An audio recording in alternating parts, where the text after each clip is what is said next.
He's a member of the Bull Ring of Honor and now full-time color commentator for CBS. And I like the way he calls the game. He's fun in there. He's fun in there. Ladies and gentlemen, J.J. Watt. Hey, how you doing, buddy? How you doing? I'm great. How you guys doing? How's your Wednesday going? How is everyone? Just burning some sage over here, keeping all the evil spirits out. You got to do what you got to do. Jage, we don't... Fire marshal on hand. Well, actually, there's a fire department right across the street. They were here the other day whenever somebody blew a Febreze, they said. Sure. That was breaking news. Febreze does not set off fire alarms. Yeah, it was... Never No, it has, does not. never will. Really? No, Mitt told me that he took a massive dump and, wow, it smells. And he took the Febreze and he blew it and set off the fire alarm. And then, lo and behold, fire department right across the street, who we appreciate. They're good people. We appreciate you guys. Oh, yeah. They were right over here, 2 trucks, no time, right across the street. And we're like, well, it was Mitt. And they said, oh, we get it. And they turn around and they went right back across the street. So, no fire marshal needed here. None of that. Just burning sage, classic. Everybody does it once a day just to keep the good vibes rolling. And Jage, we like that new microphone. It looks amazing. Yeah. Yeah, I really like it. It looks super cool down there, too. The Wisconsin hoodie looks cool, too. I think Wisconsin people are going to be happy that you're potentially repping them a little bit. Big win. I mean, I had to. Our punter was the #1 passer in our game. So we win a ranked game, punter leading the way. Jeez.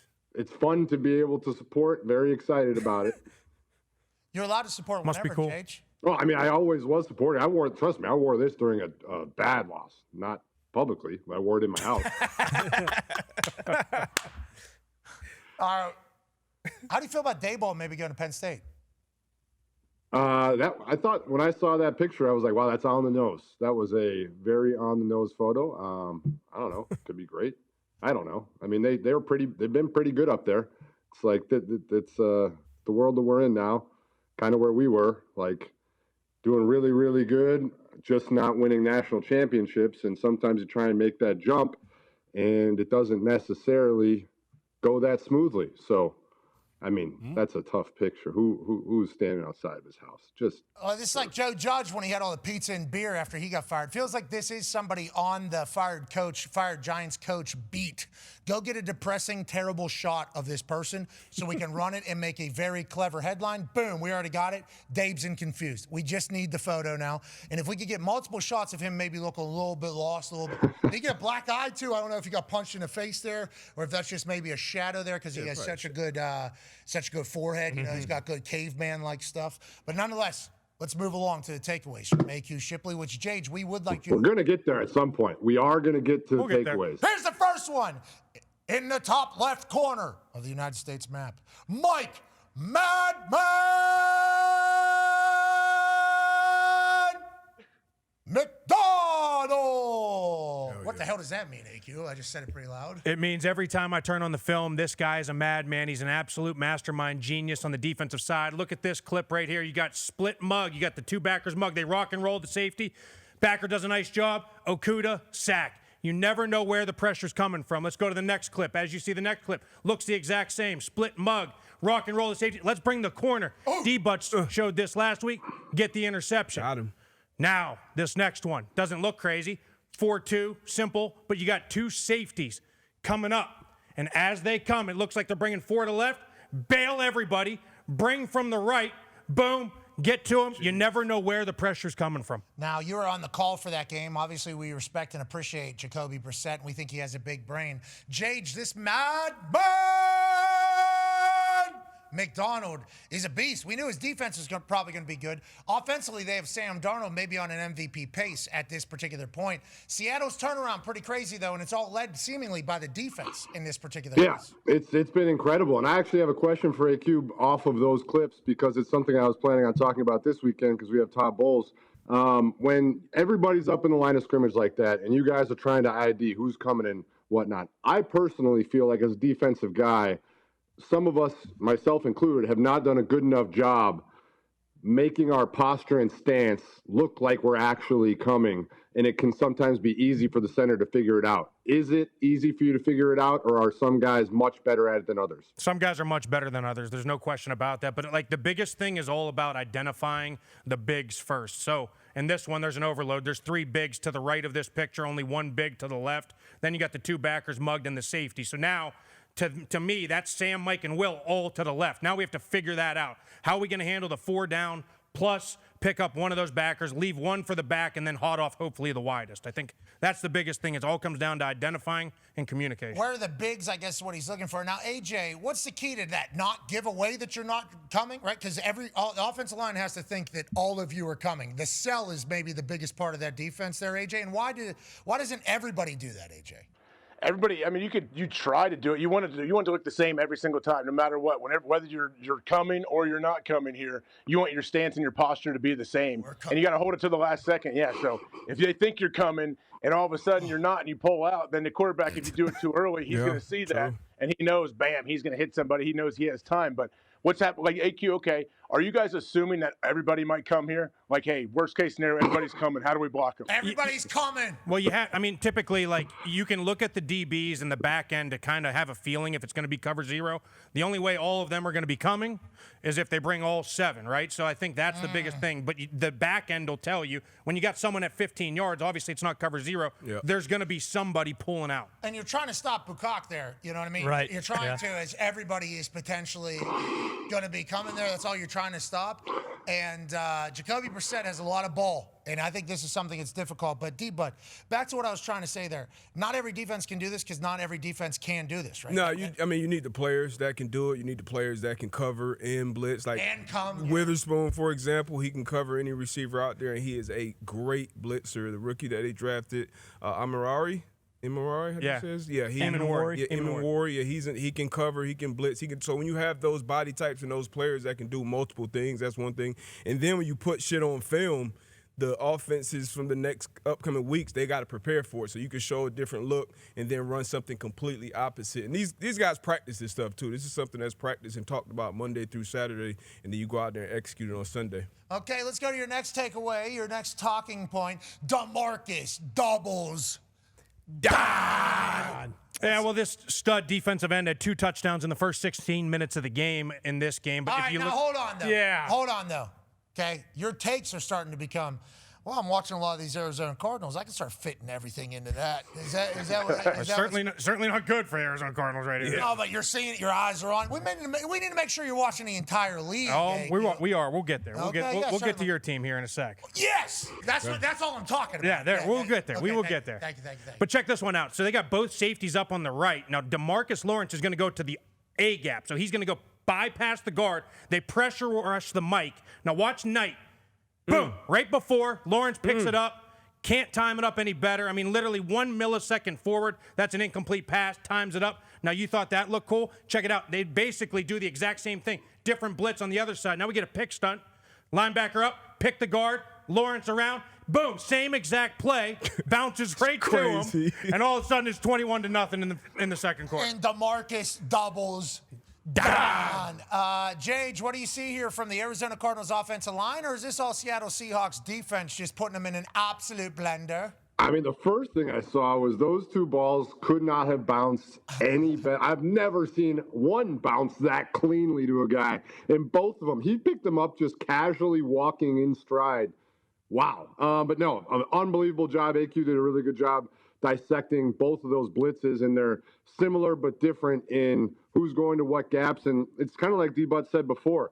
That's what makes it so hard to prepare for, is you put all this stuff on film, and now on Thursday blitz pickup day, you're spending half hour just going through each blitz one time, not even doing it multiple times. It's brutal. So that's in your guys' world. In our world, anytime somebody puts a fake on film, like there'll be like a fake done whenever the game's blown out, and fans will say, well, why are you wasting that on this particular game? It's like, well, this is a waste of 5 minutes maybe out of a 7 to 10 minute period on one particular day. They have a lot of that, and that's why it feels like he's a madman.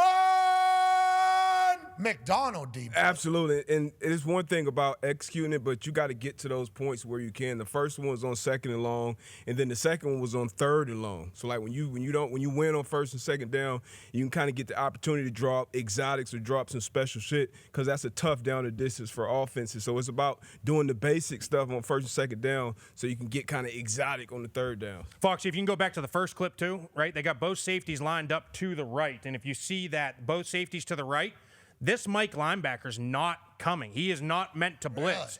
They are in an 8-man protection. The guy that he has in coverage recognizes that he is staying into block, and he adds on and that's what happened. Oh, so that's a feel situation there for the Mike as he sees that his guy's not coming. So he says, guess what I'm going to do? I'm going to come. And then he comes good, doesn't he? And then climax hits, and then bang, DeMarcus Lawrence gets his first touchdown of the game. And guess what? That's not just going to be the first.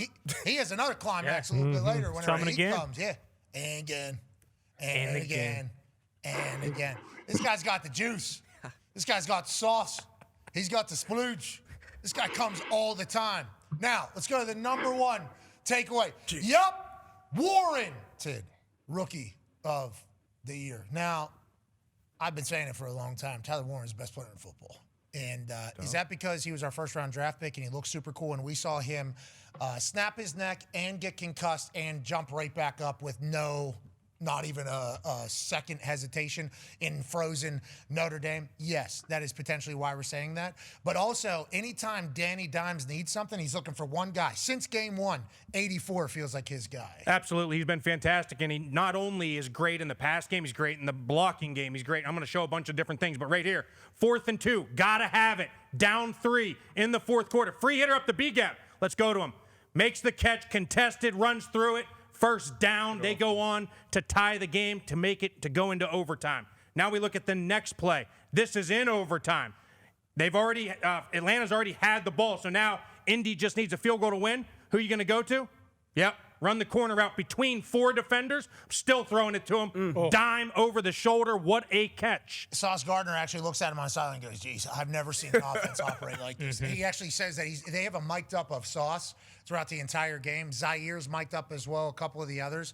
It's like the vibes for the Colts are immaculate, but also Sauce just kind of falling in there being like, I can't believe this is my life. After the game, he's like, this is my first win. This is my first win. Yeah. On his sideline, he's like a couple times like, I didn't know offenses could do this for teams that I played for. He is living a high life. That Warren catch right there, right in front of Sauce. And you see Sauce like turn and look in like amazement. I can't believe that just happened, especially because it's overtime. Now, on this particular play, with Tyler Warren making an insane catch, the person who made an insane throw is the same person that everybody's praying for his downfall. Danny Dimes in overtime needed to make a mid-range throw here on this spot in coverage, and he did. It's like Danny Dimes is a different version of himself, or maybe Danny Dimes is who he's always been, and the Colts are just putting him in a spot to really showcase his greatness. But Tyler Warren helps, and we got a lot of weapons. You do have a lot of weapons, and if you don't have Danny Dimes at quarterback, guess who you put at quarterback? Tyler Warren. Boom. Of course. This is a power read. They're going to pull Quentin Nelson. This is only a 2-yard game. The reason I'm showing it is because it's coming. You see him following Quentin Nelson? That is coming. That is coming. I'm just telling everybody's you. Coming. Everybody's coming. But look, just it felt like Tyler Warren understands because he's not the only one. That entire team, if you listen to that mic'd up, is Jonathan Taylor's the best player in the world. Yep. This guy's the best player on planet Give Earth. it to him. Everybody's saying that to him. So Tyler Warren's at a quarterback. I'm sure Shane Steichen's big takeaways are practicing. Hey, you got the best player in the world jogging right here. So unless it is wide ass open right in front of you, you got to just hand that thing to Jonathan Taylor and let us eat. But on that note, I think he was too selfless. I think he was supposed to keep that ball there. Probably was, but I think that's just a setup because it's coming. It's coming down the road. Oh, it's coming. It's on film now. It's on film. It's coming. They released it via the NFL social media account. Berlin was sick. I think it was a sick setup. And the Colts really took advantage of it, I feel like. Jage, I don't know how much you got to follow along with Berlin. The Colts really, like Carly Ursay was buying beers for people. We were told from a DJ, our DJ source says in Germany, that she walked into an event that was happening, and before getting on the microphone, asked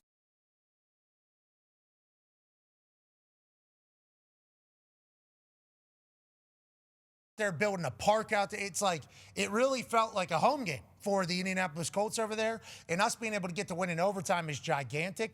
But I don't know how often you get to watch these other games now that you're calling it. This was a great start to the Sunday slate on Sunday, AJ.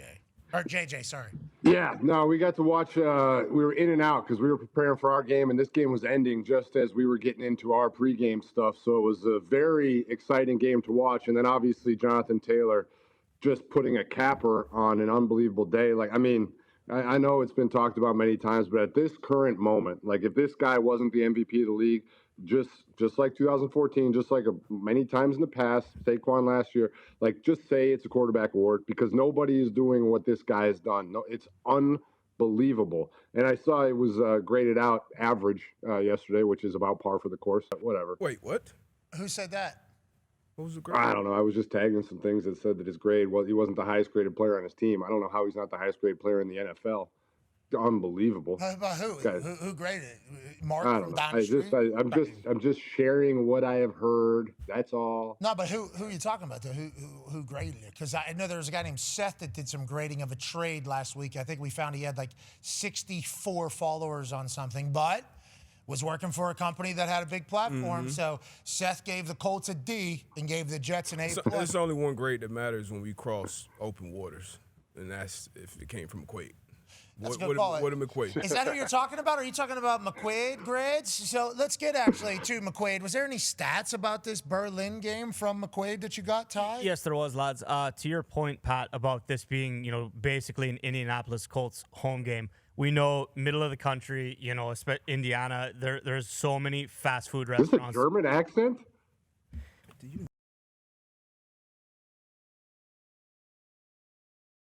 To do this off the top, okay? And when you do stuff like that, that makes me now I forgot where I was at. But let me get back. So you didn't get any McQuaid stats? I did get a McQuaid stat or two. It's okay. Yeah, Sorry. McQuaid is an Irishman. He is an I know. Irishman. Look cool too. You don't know McQuaid because you obviously heard him right here again. I did, but I was very confused with the Berlin game. I had the beer in my mind. I was all over the place. That's McQuaid. He was there. Not on the left. I screwed it up. McQuaid. Hand up, man up. Yeah. McQuaid's in which one? He's the one on the right. Okay, yeah. You Danny sure? Dimes is the one on the left there. McQuaid was in Germany, Jage. So just turn that big mic off for a moment and let us get some McQuaid. Don't touch it, though, because that's even worse than turning it off. Ty actually got some stats from the man that was boots on the ground in Germany. Back to your McQuaid stats. Sorry about Jage. And McQuaid? Sorry about Jage. Well, McQuaid actually loves Jage, loves him very, very much. Was one of the guys who was really pounding the drum to get him into the Bull Ring of Honor. I don't know if you knew that, Jage. It was kind of like an up in the air. Is he going to get in? McQuaid was like, yeah, exactly. Kind of like a, 6'7", I don't know how they do that in Ireland, but he was kind of the one that banged the drum hey, JJ needs to be in the Bull Ring of Honor. But that's neither here nor there. Back to, your comments about the Colts. It was basically a home game. Granted, it was in Berlin. It was, thousands and thousands of kilometers away, but it was technically a home game for the Indianapolis Colts. We all know a lot of kind of heavier set fatsos who live in the Midwest. That's why there is a McDonald's, Burger King, that kind of stuff on literally every corner out here, because they know, let's put one of these in to test something out. The fatsos will flock to it and they will eat it. If you saw, I posted a picture of the concessions prices over there. This is kind of crazy, lads, but it is true. Over 880 million kilometers in distance of Wiener Schnitzel, was actually sold at the game. They went back and checked. You're saying schnitzel to schnitzel, tip to tip. Yeah, tip to tip. You could actually extend it from the Olympia Stadio in Berlin. You could extend it all the way to Lucas Oil Stadium. It would have reached. And they went back in and actually looked at the numbers a little bit closer, realized Colts fans accounted for 84.6% of the purchases, and that's not even going into how much beer was drank over there, lads. Well, we could do a what, but it basically we're only selling beer, lads. Apparently, Germans do not like mixed cocktails as much as the United States fans do. But just an all around great day for the Indianapolis Colts in Berlin. And I think you saw the home field advantage. They ate more Wiener Schnitzel, and in the end, that's why they won the game, lads. So, Jage, that's why you couldn't talk. Schnitzels, tip to tip, from Berlin to Indianapolis, 84.6% of them being eaten by Colts fans. Is that right? Yeah, that is absolutely correct. They took snapshots of everyone who came up to the concession stand and said, "Oh, that's a Colts hat. Oh, that's a Colts hoodie. Yep. Oh, that's a Colts wristband, a McAfee jersey. There are actually quite a few McAfee jerseys over there, lads. That was basically the first thing McQuaid posted was a couple McAfee jerseys. So he said, yeah, the Colts were out representing big time, lads. It was really never a doubt as to whether or not they were going to win this football game. Jage, anything? Phenomenal. Really proud. Really good. Sorry I screwed it up. See, now you ruined it again. That's 2 times. You can't let one loss lead into the next. That's kind of the issue. But let's talk about one loss leading into the next. You got 2 teams that are very good, both coming off a loss this weekend. Bucks, Bills. There's actually a good slate Hey, the slate is very good this particular Sunday, especially where we are in the season. You'll be on the Bucks-Bills call. Both teams need a win. What are we thinking about both these teams with where they sit right now? Obviously, everything's still in front of both of them, but there's a chance you let a couple games slide here. Hold the phone, Jage. Yeah, I'm very much looking forward to seeing these two teams they've been trying to bounce back and figure it out for a few weeks. I mean, they started out 4-0 and 3-0 respectively, and then each have dropped a few games out of their last 5. And last week, both of them drop a game. So they are, I believe it's 2 of 3 teams to make the playoffs all the last 5 years, with the Chiefs being the other one. So clearly both trying to figure it out, find a way. Diving into the film a little bit here today, Bills' run defense has been struggling a little bit. Josh is getting sacked. I think he's already been sacked more times this year than he was all last year. And then obviously injuries for both teams a bit. The Bucs really banged up, but very much enjoyed watching Egbuka film today. I'm looking forward to that as well. I mean, last week he was, they were talking about him because other people are doing well against him because of how good he is. He's fun, though, dude. They need to start getting him the rock, maybe. Maybe they start getting him the ball on the offensive side. AJ has a question for you, Jage. Yeah, Jay's pivoting. The Bears are playing the Vikings. The Bears have a chance to go 7-3. Caleb Williams, Ben Johnson, their whole situation looks like it's on the up and up. I guess, what's your thoughts on the Bears? Are they a legit contender? And what about the Vikings as well with JJ? Like, what does their future look like? Yeah, I mean, the Bears going into some of these divisional games now is going to be huge. I mean, a chance for them to go to 7-3. We had them when they did when they played the Ravens a few weeks back, and thought there was some things that they could have even done better in that game to give themselves more of a chance, especially against Snoop Huntley. That's one of their losses, but they are figuring something out. And just talking to Ben Johnson, seeing what he's done with this team and seeing what he's trying to build, and Caleb being able to take that and grow week by week, you have to imagine it's only going to continue to get better for them. And if they go into this and have success against a divisional opponent, they're really setting themselves up very nicely. And we have them against the Steelers in a couple weeks, so very excited to see him again. Bears becoming a real thing. Ben Johnson's culture settling in. Good, better, best. Never let it rest. Until your good is better.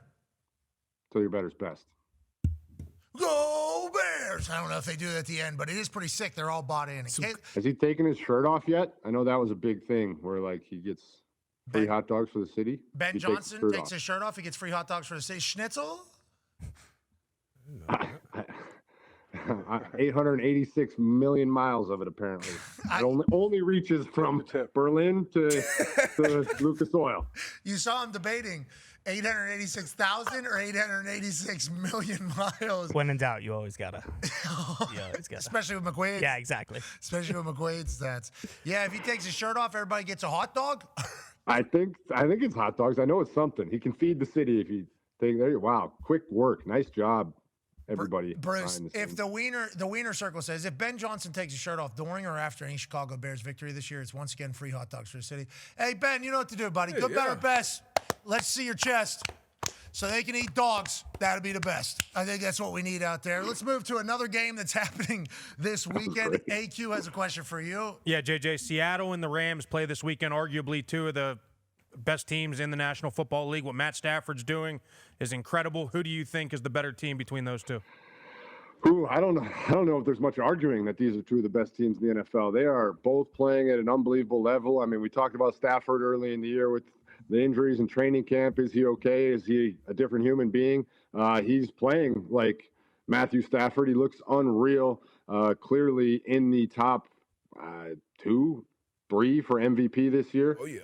So that offense is just humming. And, of course, Sean McVay is doing things that are taking advantage of defenses with his 13 personnel and putting people in positions where it's advantageous for them. So you need a guy like Stafford who can take advantage, and he is. But then you go up against the Seahawks and Mike MacDonald, who knows everything and who is a defensive guru and who knows that you know what he knows. So it's going to be a really cool cat and mouse game between McVay and MacDonald this week, and I can't wait to catch up on it because I can't watch it live. Yeah, we do know what they know about what he knows and they know. So that is something that is always a constant cat, mouse, dog chase tail. Hey, we think he's going to do this. Yeah, but if we do this, he'll do this. That is something that MacDonald, I think, has already earned from other offensive coordinators and other coaches. And certainly with what we just saw from your takeaways, they're going to be special. Seahawks win a Super Bowl. You think that, Jage? I certainly think they're in contention for it. I think I'm just saying the way they play. So we talk about teams like, hey, that team can win a Super Bowl. And I think it's very obvious. Whatever, like offense can win a Super Bowl, defense can win a Super Bowl, special teams can win a Super Bowl. That's kind of what we're looking at. Like, we think teams are good. We're not saying we don't think there's good teams, but there's a couple teams that we think can win a Super Bowl. Feels like the Seattle Seahawks are one of those teams, Jage. Yes, I would agree with that. Seahawks in the first half, the last 2 games. Here's a Hembo stat. Last 2 games are against Washington and Arizona. Obviously, you take it for what it is. Plus 55-point differential, 69-14. Plus 301 yards difference to start the game. So MacDonald's got the boys ready to roll right off of Jump Street. Same with Sam Darnold. Seattle owns 11.4 points per game difference in the first half of the season versus their opponents. The highest by any team in either half since 2007 Patriots. Okay, so starting fast. These are all scorer stats, so we can trust them. We can respect them, and we know what they're saying. But that's coaching too, is it not? MacDonald had that's what it feels like. You turn on their games, like Sunday, I turned on their game, and it was like 28-0 with 12 minutes left in the second quarter. And you're just like, is that right? Like, am I reading this correctly?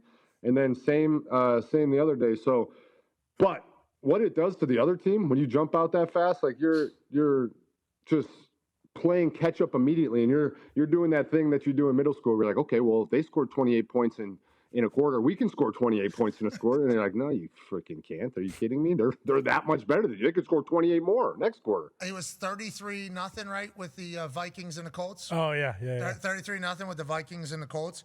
And we had somebody on, I forget who it was, and they said that the message was, hey, we get 5 stops. All we need is 5 stops. Patrick Peterson said, hey, all we need is 5 stops on the defensive side, and then they lo and behold and do it. But kind of to your point, there are certainly outliers to the situation, but if you're down 4 scores 7 years ago or in the first quarter, I mean, you're in trouble. I mean, that is just immediate trouble. And the Seattle Seahawks have done it on the road. They travel into your trap, and they beat the hell out of you Defense quickly. Travels, baby. Run game and defense travel. And Sam Darnold. I think that is Sam Darnold's traveling all over the That's the only hesitation for a lot of people out there, even myself. What's the turnovers too, right? It's the turnovers, just taking care of the ball, but everything that we see up until this point is great, and I would expect it to continue. But when we look at teams, we're like, okay, who can win the Super Bowl? We go straight to the quarterback. And what's your faith level on the biggest stage, in the biggest games, in Sam Darnold? You got to see it to believe it. Everybody got to win their first one and go on their first run. Can he do it? It looks like he can, but we got to see it. Last 2 games in Minnesota, everybody said, see. Yeah. See, because they're playing for the number 1 overall seed. He didn't play his best game. That was against the Detroit Lions. They made a lot of people not play their best games. And in the playoffs, it wasn't great. And they're like, that's what we're talking. They kind of want that with Danny Dimes right now. Yeah. Exactly. We had the questions with Stafford. When he went to the Rams, a lot of people, okay, he can toss the ball, he can make all the throws, but we haven't seen him do it on that stage until he did, and he went and done it. So now no one, obviously you don't have any second guesses about him now, but you go back to when they first made that trade, and both teams have definitely won that trade, we would think, but we didn't believe it. Let's continue the chat. I think that's the Daniel Jones and Sam Darnold discussion for people. Like, right or wrong, I think both of those guys are in that category where it's like they're playing unbelievable, their teams are unbelievable. Everybody looks at that Vikings game last year in the playoffs, and then they look at Danny's first couple years in the league, and they say, all right, I see it, but can they do it right or wrong, whether it's fair or not? That's definitely what people say. Danny Dimes, remember, overtime, dropped one and a thing. Danny Dimes, fourth quarter, need one, 4th and 2, put one right on a spot. So, like, in those moments, Danny Dimes hopefully will fall back on those situations as well going forward. But none of us will know until we know. Yep. Like, that's just kind of how it is. And I think Daniel Jones and all them are the same way. It's like, hey, we'll see. Sure. We'll see how this whole thing goes. You got to stay healthy. You got to get lucky with health, all these teams. Always. So let's continue to chat about these teams playing this weekend. Go ahead, Ty. Yeah, Jage, what do you think about Lions-Eagles? Eagles, after that Monday night game, just ugly, but they did enough. And, even with all the external BS about their offense and guys not getting the ball, they're still winning games. And then Detroit obviously looked much different after Dan Campbell takes the reins on offense, and they looked unbelievable. What do you think about this one? Yeah, the way that Detroit was able to put up points and the way the Eagles weren't. I mean, it was a defensive battle Monday night, the Packers-Eagles, and I'm a defensive guy, and I love playing defense very much. I just it for 3.5 quarters wasn't the most enjoyable thing to watch as a football fan. But it got crazy there at the end. I mean, going for it on the 4th and 9, certainly a choice. And then the 4th and 1 play by the Packers where they fumble it at the end, also certainly a choice. But this game should be a heavyweight battle. I think it's going to be, two teams at the very top of the NFC. I think if you look at it immediately, you say the Detroit Lions are having an easier time scoring points. So that would be the way that you would lean. But this is why we play the games. I'm looking forward to hopefully finding a way to watch it. Again, I think this one I can watch. Best record in one-possession games, as you thought A.J. Hawk just died. He did not. He's still there. Best record in one-possession games since 2022. This is from Hembo. Eagles, 29-7. Damn. Vikings, 29-12. Steelers, 26-12. Steelers fans will say, we won that many? It feels like we're losing a lot of those. And then Chiefs, 24-12 in one-possession games since 2022. Sirianni's got the boys buzzing. Yeah. Always will. And that was a close, miserable game to watch. But they end up winning, which is kind of expected, I feel like, in those games. Yeah, thank God we were at the Brigham Brew, having some brews with the boys down there with the Marines. But, yeah, it was a tough game to watch, but you get a win in any way you can. And the Eagles take care of the football for the most part, and they don't beat themselves a lot of times. Going for it on 4th and 6 late in the game was definitely a choice. But we'll stick with this weekend's game. What is your thought on that, Jage? What is your thought? It would have been a 53-yarder. Would have been a 53-yarder. If you missed that, they get the ball at 43, down 3. I was a punt. I was a punt. Like, I was on team punt. I was trying to figure it out. And also, in my personal opinion, if you're going for it in that situation, I would have played the first couple downs a little bit differently, because the whole sequence there felt like they were trying to run some clock, and then they were going to pin them and make it very tough, because the runs weren't. It's not like they were like churning them out trying to get deeper. And then they throw it up here. And even this, it was kind of like he was trying to catch it behind him with one hand, didn't necessarily go up there and high point it or anything. It was just a strange sequence. And I in that situation with today's kickers in the NFL, with the kicking ball change and everything and how good they've gotten, I would much rather pin him deep and make him go a long way. I don't want to just misquote him because it was a few days ago, so a lot has happened. Okay, a lot has happened since this quote. He said 3 or 6, it doesn't matter. It's like, it does, I think. Certainly. I think it does. But the kick there is the kickers have gotten very good. It is still Lambeau. It was still windy. Like, if you miss that one, you're putting them almost directly. Like, what were you on? Were you on field goal side, or were you on go for it or punt? So allegedly it came out that wasn't the play call. There was a miscommunication on what the actual play was supposed to be or what it was going to be. Allegedly, I think I saw some reporting of that from different local radio stations who maybe heard some things. I think punt would have been a good play. I think punt would have been an okay play. Sucks for the punter to have to punt from the 35, but you could put them into 10 or the 5.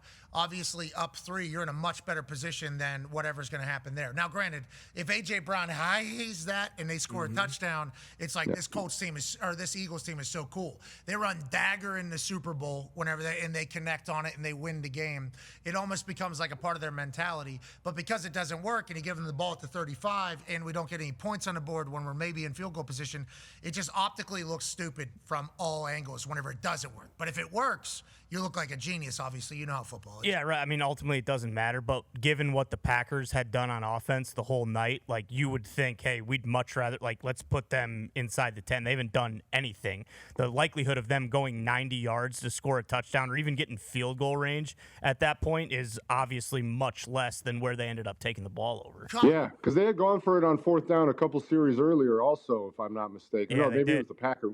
They both went for it a little bit earlier because nobody's moving the ball. So you're like, all right, I mean, if they're not going to move the ball anyway, we might as well go for it on 4th down. But I'm with you there, where I would much rather make them go 90 yards than just whatever it was they had to go. They would have been up 3, so they would have had to go 50 yards if right. they pin them at the 10. Well, with McManus's quad, you might need to go 75 yards to get down in the field goal range. He got close. He was this close on that first. He was. Well, the free practice shot to see if we were in range or not, and then the attempt to get a couple more yards was not a great attempt to get a couple more yards, but that was a cool little sequence. That was.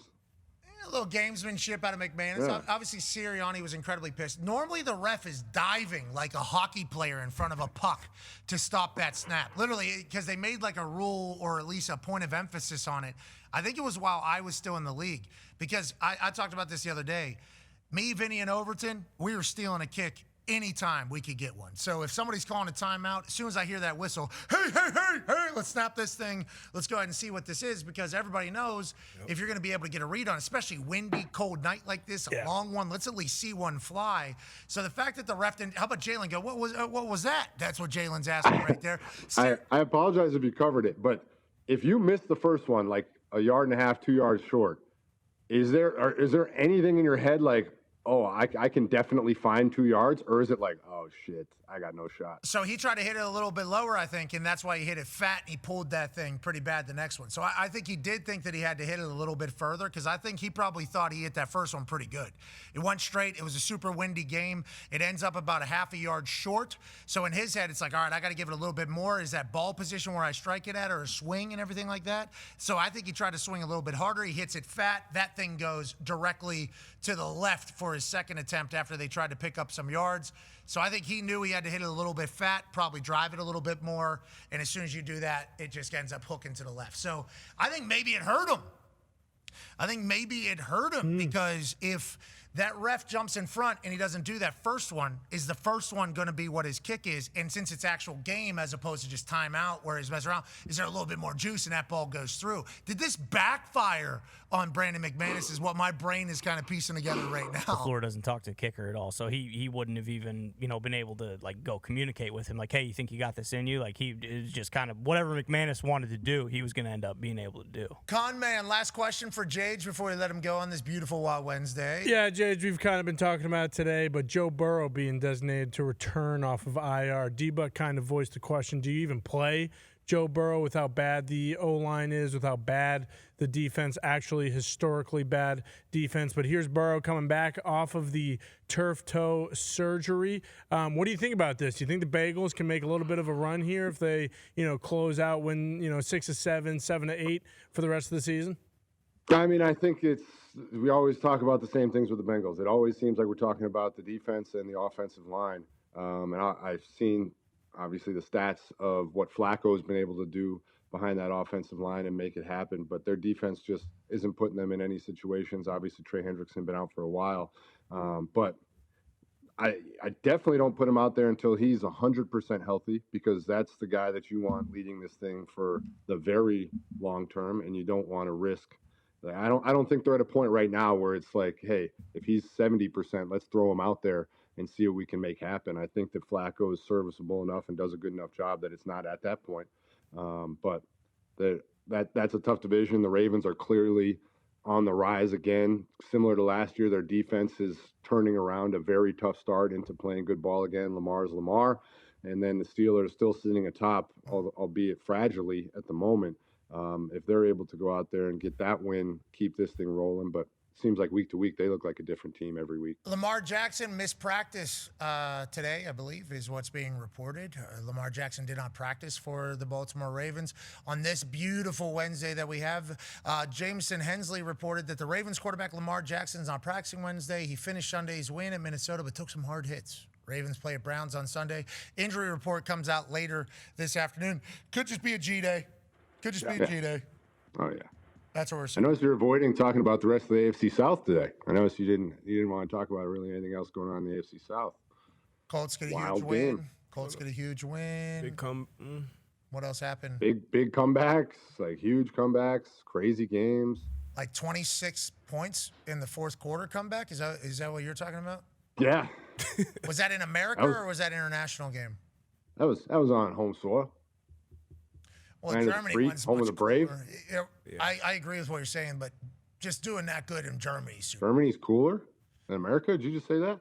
Did you say Germany's cooler than America? No. I did not say that. What I'm saying is, for the growth of the game, talking about the AFC South's Indianapolis Colts is the right play. Okay, that's what I'm saying for the good of the game. What you're saying is something historic happened for the Houston Texans, down 26-0 fourth quarter. We should maybe say a little something. Is that what you're trying to say here, Jay? I mean, it's just you seem to be just sliding over the second biggest comeback in a team's history in a game that's very impactful in the AFC South. It was an insane game.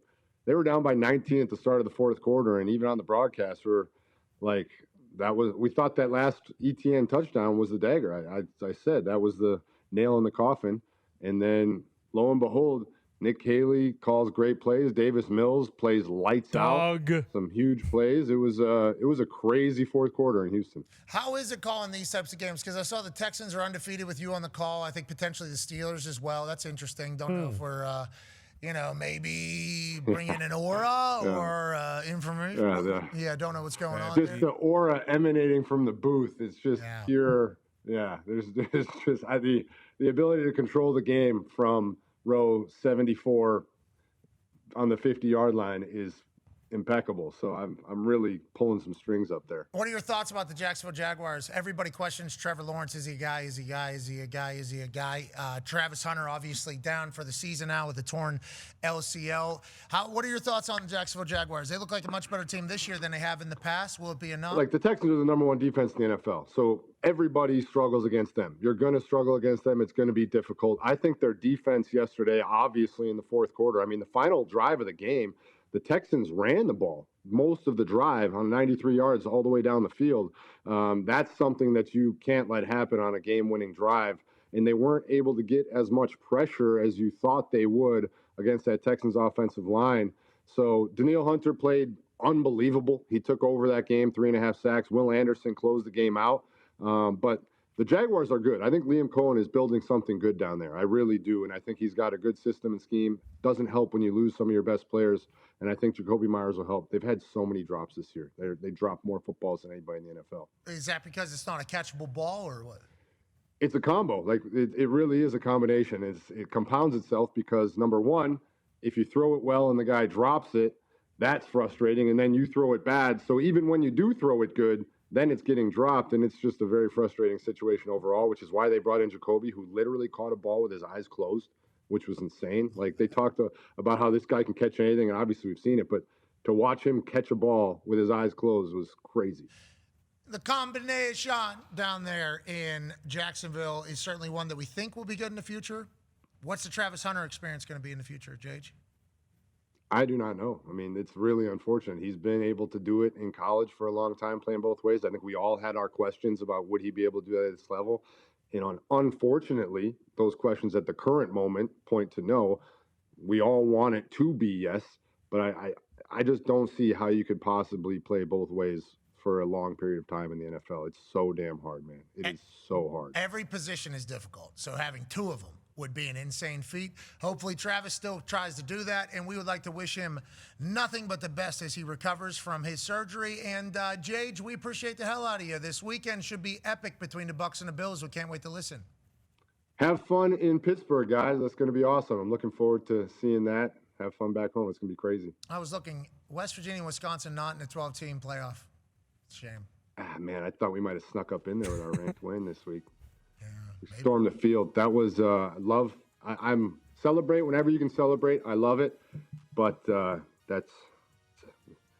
we only stormed it once when I was there, and that was against Ohio State, and then actually a second time when we went to the Rose Bowl. So you like it or you don't like it?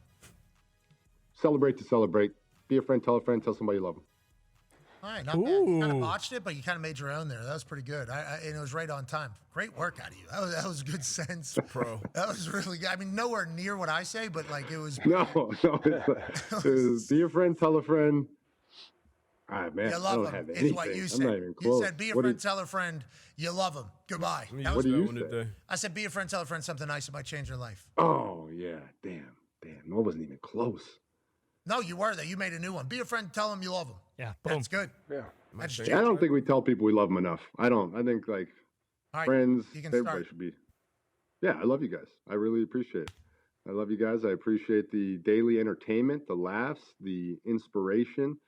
There's a lot here that I take away from this every week and from watching from afar. Wow. Motivation from how hard you guys work and how much you do every week. It is incredible. I think people give you credit, but I don't know if they say it enough. It's pretty unbelievable how much time and energy you pour into all this stuff. That was really nice. Be a friend, tell a friend something nice. Might change. You just changed my life. You just changed our life, right? Yeah. Hey, we want to let you know we love you too, Jake. We love watching games with you too. We appreciate the hell out of you. You're the man. Thanks, guys. I appreciate it very much. Ladies and gentlemen, he's going to go get his second workout in for the day. It's J.J. Watt. Thank you, Jake. Hey.